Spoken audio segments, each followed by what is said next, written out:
Hello, APRO world. We are here at the Rent Direct show, and we are here with the Jedi Master of Rent Direct. James, how you doing? Fine, Richard. How are you? Doing well, doing well. Now, you had a great presentation this morning regarding the trends of the industry and what you foresee. Tell me about that.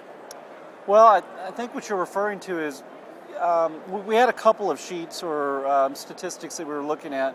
One was, all of the fringe RTO business that spun off of traditional RTO, things like the rack acceptance model and things like that.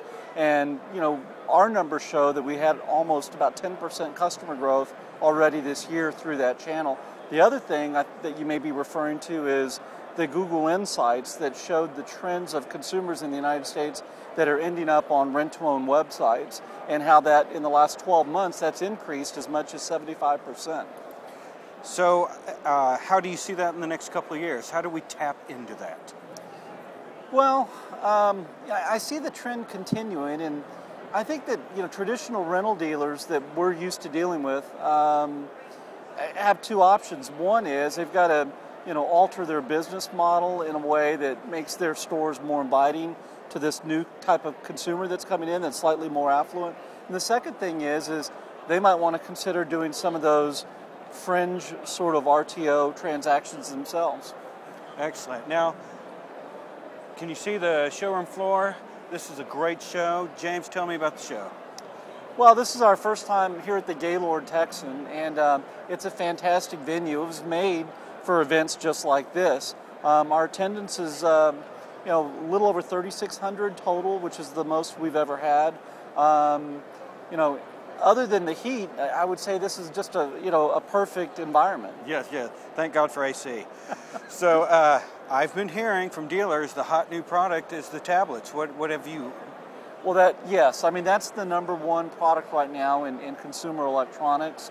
And, like you guys, like APRO has said many times, and we've tried to share with our members and our buyers, RTO customers want the exact same things that retail consumers want. And if tablets are hot in retail, they're going to be hot in RTO as long as you have the product. So what do you see in the next couple of years for Rent Direct in the rent-to-own industry? Well, I mean, obviously we're hoping to continue to grow. We want to continue to work with APRO and make sure that whatever your initiatives are, that we can incorporate that into our business plan too. But just growth mainly, just to try to provide as many services as we can, and in an environment like this, introduce as many vendors as possible to the rent-to-own industry. Now, our statistics show that the person out there gets their information on rent-to-own from advertising. How do you help members with that? A number of ways. We have web initiatives, we have print initiatives, and very soon, by the end of the year, we'll be looking at some new avenues also. Great. Is there anything else you want to let the APRO world know? No, other than we appreciate you guys being here and covering the event for us. Well, thank you. We're honored. So, James MacAlpine, and we are out of here.